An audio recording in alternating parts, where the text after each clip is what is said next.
My father-in-law ripped up my disability check in front of everyone. Real men work, not live off handouts. My wife said nothing as he threw the pieces at me. What he didn't realize was that the postman who delivered it was still at the door. He cleared his throat and said, "Sir, that's a federal crime." My father-in-law tore the check in half, then in half again, then again. White confetti of federal currency fluttering onto the mahogany dining table, landing in my wife's chocolate mousse, scattering across the lace tablecloth her mother had spent an hour ironing that morning. $1,800, my disability check, the only income keeping me and Lisa afloat while I couldn't work, gone. "This is what I think of handouts," Robert said, his voice carrying across the silent dining room. 12 pairs of eyes watched him throw the scraps at me. They hit my chest, my lap, tumbled to the hardwood floor. "Maybe now you'll get off your ass and find real work." I sat there, frozen. Pieces of Social Security Administration, check number 847392614, scattered around me like evidence at a crime scene. That's when Carl spoke. "Sir." Everyone turned. The mailman was still standing in the doorway to the dining room, still holding his leather satchel, still in his blue USPS uniform with 23 years of service pins on the collar. I'd forgotten he was there. "That's a federal crime. I'd been married to Lisa for 4 years. 4 good years, mostly. We'd met at a community college fundraiser where she was volunteering, and I was donating materials from the construction company I worked for. She was beautiful, dark hair, warm smile, the kind of person who made you feel like the most important person in the room. We dated for 8 months before I proposed, got married at her parents' church in Tacoma, small ceremony, 50 people. Robert had given a toast about how he was trusting me with his daughter, and how I'd better not let her down. I'd promised I wouldn't. The first 3 years were great. I was making decent money as a construction foreman, $58,000 a year plus overtime. We'd saved up for a down payment on a house. We're talking about kids, had plans. Then came November 17th, 2021, the day that changed everything. We were working on a commercial build in downtown Seattle, 7-story office complex. I was on the 3rd floor coordinating a steel beam installation with the crane operator. The rigging failed. A 2-ton I-beam, 20 feet long, swung loose from the crane cable at 2:47 p.m., hit me square in the lower back, drove me into the concrete floor. I remember the sound, like a tree branch snapping, but the branch was my spine. 2 shattered vertebrae, L4 and L5, herniated discs, nerve damage. The orthopedic surgeon, Dr. Patricia Yee,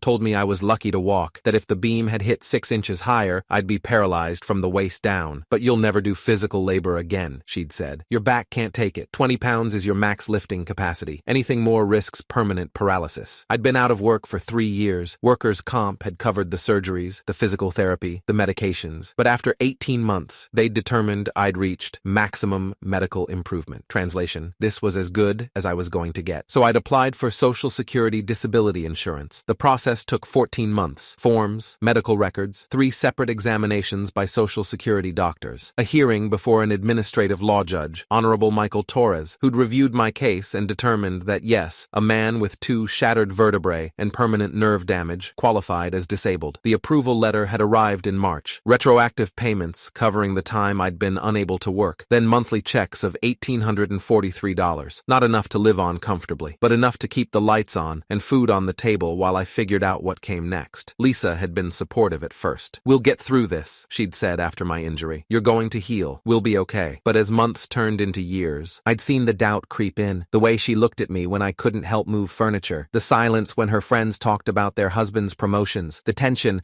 when I had to lie down in the middle of the day because the pain was too intense. And her family, especially Robert, had been worse. Robert Mitchell was a retired Boeing engineer, 67 years old, worked for 42 years before retiring with a full pension. Self-made man, he liked to remind everyone. Grew up poor in rural Washington, put himself through college, built a career on hard work and determination. He'd never hidden his disappointment in me. "When I was your age, I was providing for my family," he'd said at Thanksgiving last year. "Not sitting around collecting government checks." "I'm not sitting around," I'd responded. "I'm recovering from a workplace injury." "Excuses. My father broke his back in a mining accident and still worked until he was 70. Medicine has evolved since then. Doctors actually tell people not to cause permanent damage now." Robert had glared at me. Soft generation. Lisa had changed the subject. Every family dinner since had followed the same pattern. Robert would make some comment about able-bodied men, or welfare queens, or government dependency. I'd bite my tongue. Lisa would stay silent. Her mother would serve dessert and pretend nothing was wrong. Today's Sunday dinner had started normally enough. Lisa's whole family, 12 people, crammed around the dining table at her parents' house in South Tacoma. Her 2 brothers, Jake and Tom, her sister Michelle, spouses, parents, grandmother. We'd made it through the pot roast, through the small talk about sports and weather and Michelle's daughter's dance recital. Then the doorbell had rung during dessert. I'd stood up, slowly, carefully, carefully, the way I always had to stand now, and walked to the front door. Carl Rodriguez, our regular mailman, mid-50s, gray hair, the kind of guy who knew everyone on his route by name and remembered birthdays. Special delivery, Ben. Needs a signature. I'd signed his electronic pad, taken the envelope, recognized the return address immediately. Social Security Administration, Disability Insurance Benefits Center, Baltimore, MD 21235. My monthly check. I'd walked back to the dining room, set the envelope on the table next to my plate while I sat down. That's when Robert had spotted it. What's that? His voice had that edge, the one I'd learned to recognize, the one that meant trouble. Just mail. He'd picked it up before I could stop him. Read the return address. Social Security Administration. The table had gone quiet. Your disability check. Not a question. An accusation, dripping with contempt. Yes, and that's when he'd torn it open. Pulled out the check, made out to Benjamin James Crawford, $1,843, dated October 1st, 2024. $1,800. He'd held it up for everyone to see. Every single month, for doing absolutely nothing. Robert, Lisa had started. No, Lisa, your husband needs to hear this. He'd looked at me with pure disgust. Real men work. Real men provide for their families. They don't live off government handouts paid for by people like me who actually contributed to society. My jaw had clenched so hard,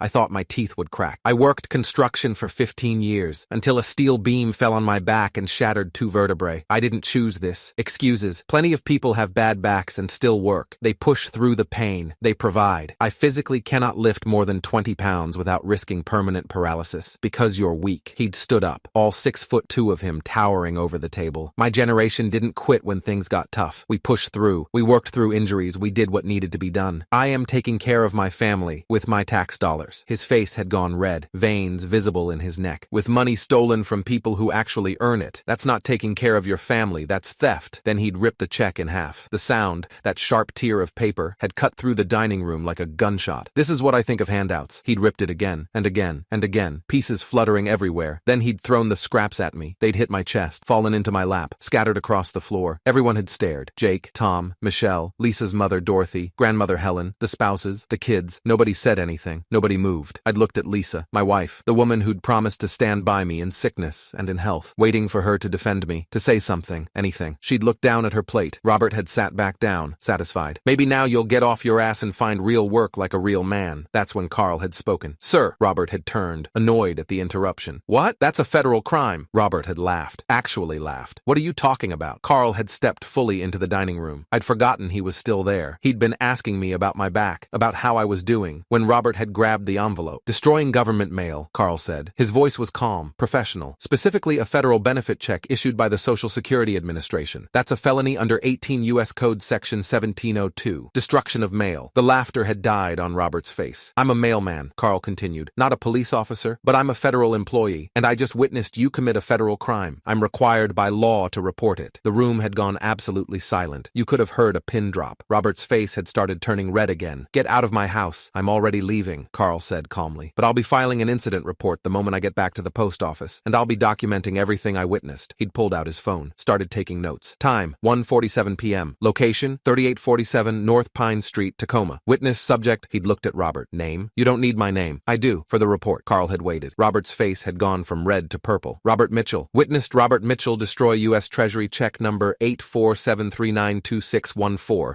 issued to Benjamin Crawford in the amount of $1,143 in front of 12 witnesses. Carl had looked around the table. I'll need names from all of you. You're witnesses to a federal crime. If this goes to court, you'll likely be subpoenaed to testify. Lisa's mother, Dorothy, had gone pale. Robert, what did you do? I didn't do anything. Robert's voice had risen to a shout. He's overreacting. It's just a check. It's federal property, Carl corrected. Destruction of government property. Theft of federal benefits. Depending on the prosecutor, this could also be charged as theft from a disabled person, which is an enhancement. He turned to me. Ben, I'm sorry this happened. You'll need to contact Social Security tomorrow to request a replacement check. They'll reissue it, but it might take 2 to 3 weeks. 2 to 3 weeks. Our rent was due in 5 days. I'd felt my stomach drop. Carl had handed me a business card. This has the SSA hotline. And if you want to file a police report, which I recommend, I'll be happy to provide my statement. I have 23 years with USPS. I know the law. What he did is a felony. Thank you, Carl. He'd nodded. Looked at Robert one more time. You should probably get a lawyer, Mr. Mitchell. The U.S. Postal Inspection Service doesn't mess around with this kind of thing. Then he'd left. The dining room had stayed frozen for maybe 10 seconds after Carl walked out. Then everyone had started talking at once. Dad, what were you thinking? Is he serious? Can they actually prosecute? Robert, you tore up his disability check. We're all witnesses now? Robert had sunk back into his chair. His face had drained from purple to white. This is ridiculous. They're not going to actually prosecute over a check. They prosecuted a woman in Tennessee last year for the same thing, I'd said quietly. Everyone had turned to look at me. She destroyed her ex-husband's Social Security check, got 3 years in federal prison. I read about it when I was researching disability fraud cases. Lisa's brother Jake had already pulled out his phone, started Googling. Holy shit, he'd muttered. Dad, he's right. Federal offense. Up to 5 years in prison, up to $250,000 in fines. The Postal Inspection Service has a 98% conviction rate. The color had completely drained from Robert's face. It was just, I was making a point. You humiliated me, I'd said. My voice was steady, calm, but I'd felt rage burning in my chest like a furnace. You called me weak in front of your entire family. You said I wasn't a real man. You destroyed the only income I have right now, and you did it because you think people with disabilities don't deserve help. I didn't mean, yes you did. You meant every word. I'd stood up, slowly, carefully, the way I always had to move now. Started picking up the pieces of the torn check, from the table, from my lap, from the floor, put them in my pocket. I'll be filing a police report tomorrow, I'd said, and I'll be pressing charges. You can't, Robert had started. I can, and I will, because what you did wasn't just illegal. It was cruel, and you did it to prove a point about people you don't understand and don't care to understand. Lisa had finally spoken. Ben, maybe we can just let this go. I'd turned to look at her. Really look at her. Let it go? My voice had been quiet. Dangerous. He destroyed our rent money, called me weak, threw torn paper at me like garbage, and you said nothing. He's my father, and I'm your husband, with a legitimate disability, that he just mocked in front of everyone you know while committing a federal crime. She'd looked away, couldn't meet my eyes. You can stay here if you want, I'd said. I'm going home. I'd walked out, gotten in our 2012 Honda Accord, driven away, and as I'd sat at the red light on Pacific Avenue, 3 blocks from Robert's house, with torn pieces of my disability check in my pocket and my wife's silence still ringing in my ears, I'd realized something. I was done. Done apologizing for being injured, done accepting humiliation, done letting my wife's family treat me like I was less than human because I couldn't work construction anymore. I pulled out my phone, called the Tacoma Police non-emergency line. Tacoma Police, how can I help you? I need to file a report. My father-in-law destroyed my Social Security disability check. A federal mail carrier witnessed it and said it was a felony. I'll send an officer to take your statement. What's your address? Officer Maria Santos arrived at our apartment at 4:23 p.m., mid-30s. Patrol officer, professional demeanor. She'd taken my statement, photographed the torn check pieces, took Carl's business card for his contact information. This is definitely a federal crime, she'd confirmed. Mail destruction, theft of government benefits. The Postal Inspection Service will handle the investigation,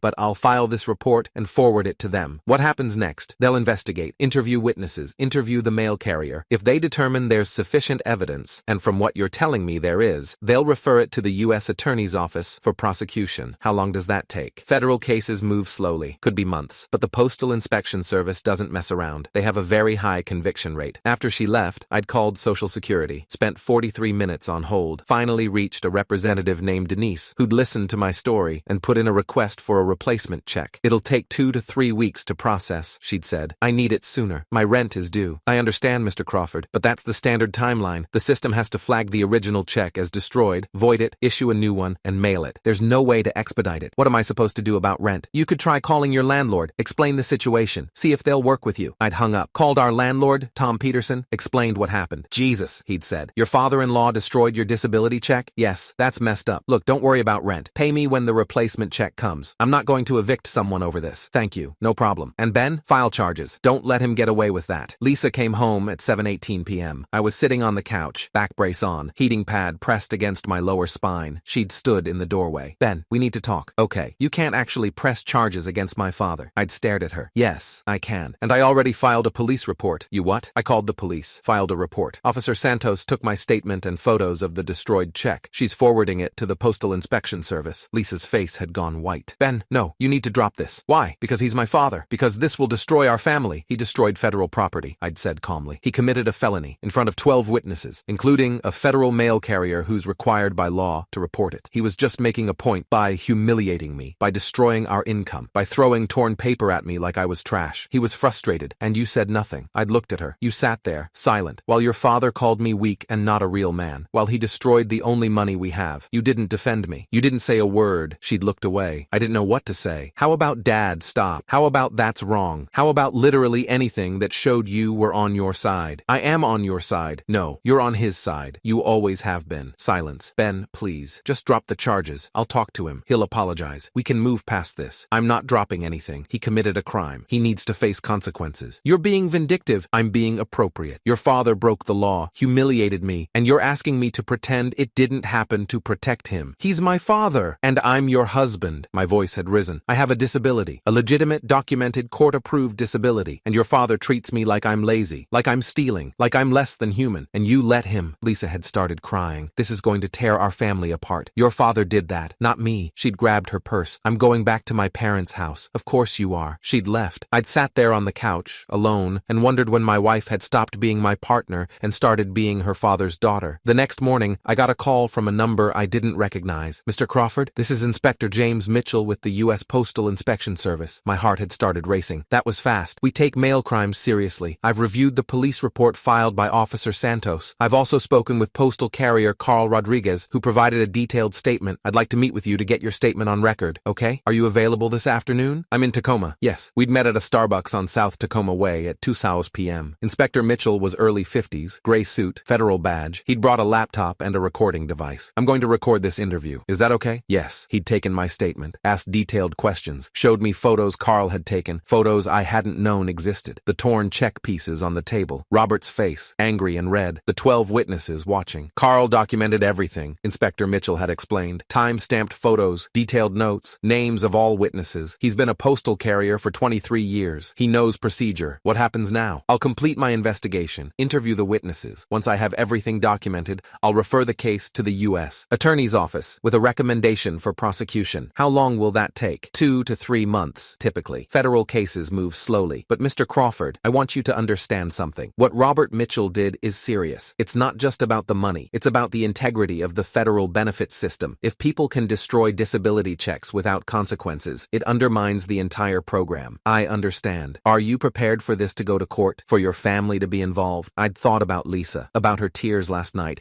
about her choosing her father over me. "Yes," I'd said, "I'm prepared." Inspector Mitchell moved fast. Within 2 weeks, he'd interviewed all 12 witnesses. Lisa's family had apparently not been happy about it. Dorothy had called me. "Ben, please. Robert's terrified. He's 67 years old. He can't go to prison. He should have thought of that before he destroyed federal property. He made a mistake. He committed a crime in front of his entire family because he wanted to humiliate someone with a disability. Can't you find it in your heart to forgive?" "No, I can't." I'd hung up. Lisa had moved back in with her parents, filed for separation. I'd hired a lawyer, Susan Chen, family law attorney with 18 years of experience. We'd started divorce proceedings. "Your wife left you because you pressed charges against her father for committing a federal crime?" Susan had asked during our first meeting. "Yes, that tells you everything you need to know about whose side she was on." "I know." 8 weeks after the Sunday dinner, I got a call from Assistant U.S. Attorney David Park. "Mr. Crawford, we're moving forward with prosecution. Robert Mitchell will be charged with 1 count of mail destruction under 18 U.S. Code Section 1702. The charge carries a maximum of 5 years in federal prison and a $250,000 fine. What are the chances of conviction? Given the witness testimony, the federal employee statement, the photographic evidence, and Mr. Mitchell's complete lack of defense, I'd say 99%. What will he actually get? That depends on several factors. No prior criminal record, his age, whether he shows remorse. Likely outcome is probation, community service, and a fine. But he'll have a federal felony conviction on his record. Good. The arraignment was scheduled for December 14th, 2024. Federal courthouse in Tacoma. I'd taken a lift because my back couldn't handle driving that far. The courthouse was intimidating. All marble and security checkpoints and federal seals. I'd spotted Robert and Dorothy in the hallway outside the courtroom. Robert looked like he'd aged 10 years. Gray, hollow, scared. Dorothy had seen me, walked over. "Ben, please. He's willing to apologize, to make this right. Can't you drop the charges?" "It doesn't work that way," I'd said. "This is a federal prosecution. The U.S. attorney is bringing the charges, not me. I couldn't drop them if I wanted to. But you could ask them to." "No, I couldn't, and I wouldn't." Robert had been called before the magistrate judge, Honorable Patricia Morrison. She'd read the charges. Robert had pleaded not guilty. She'd set a trial date for March 2025. "Mr. Mitchell," Judge Morrison had said, "I'm releasing you on your own recognizance. But I want to be very clear. Destruction of federal mail is a serious offense. If you're found guilty, you will face significant consequences. I suggest you speak with your attorney about a plea agreement." After the arraignment, AUSA David Park had pulled me aside. "His attorney is going to reach out about a plea deal. What are you comfortable with? I want him to admit what he did, on record, and I want him to face actual consequences. We can make that happen." 2 weeks later, Robert's attorney reached out to AUSA Park. They wanted a plea deal. Robert would plead guilty to 1 count of mail destruction. In exchange, the prosecution would recommend no prison time, 3 years probation, 200 hours community service, $5,000 fine, formal apology. Letter to me, mandatory attendance at a disability disability awareness course. I'd thought about it for 3 days. Then I'd told AUSA Park I'd accept it. Good, he'd said, because frankly, sending a 67-year-old first-time offender to federal prison for destroying a check seems excessive, but the conviction, the probation, the fine, that sends the right message. The plea hearing was January 22, 2025. Same courthouse, same magistrate judge. Robert had stood before Judge Morrison and admitted, on the record in open court, that he'd destroyed my Social Security disability check, that he'd done it intentionally, that he'd known it was wrong. Judge Morrison had accepted the plea. Mr. Mitchell, she'd said, you violated federal law, you destroyed government property, and you did it to humiliate someone with a legitimate disability. That reflects poorly on your character and your judgment. Robert had stared at the floor. You're fortunate that Mr. Crawford and the U.S. Attorney agreed to this plea deal. You're fortunate you're not going to prison, but you need to understand something. You now have a federal felony conviction that will follow you for the rest of your life. You'll never be able to own a firearm. You'll have to disclose it on job applications, loan applications, security clearances. This was not worth it. I understand, Your Honor. Good. Make sure you do. You're sentenced to 3 years probation, 200 hours community service, and a $5,000 fine. You're also required to write a formal apology letter to Mr. Crawford and complete a disability awareness course approved by the probation office. The gavel had fallen. Robert Mitchell, retired Boeing engineer, 67 years old, self-made man, now had a federal felony conviction for destroying my disability check at Sunday dinner. 6 months later, my divorce from Lisa was finalized. She'd fought for spousal support. My attorney had laughed and pointed out that I was the one on disability with no income beyond my monthly check. Lisa had gotten nothing. My replacement Social Security check had arrived 3 weeks after the Sunday dinner. Our landlord Tom had been patient. I'd paid rent late, caught up on everything. I'd started taking online courses, web development, something I could do from home, something that didn't require lifting or standing for hours. The back pain never went away. I still wore a brace most days, still needed heating pads and careful movement, but I was building a new life. Robert's apology letter had arrived in February. Dear Ben, I am writing to apologize for destroying your Social Security disability check on October 1st, 2024. What I did was wrong. It was illegal. It was cruel. I let my personal beliefs about work and disability blind me to the reality of your situation. You have a legitimate injury. You have a legitimate disability. You deserve the benefits you receive. I humiliated you in front of my family. I destroyed money you needed to survive. I called you weak when you've shown nothing but strength in dealing with an injury that would have destroyed most men. I'm sorry. I know that's not enough. I know I can't undo what I did, but I wanted you to know that I understand now how wrong I was. I hope someday you can forgive me. Robert Mitchell. I'd read it 3 times, filed it away, never responded.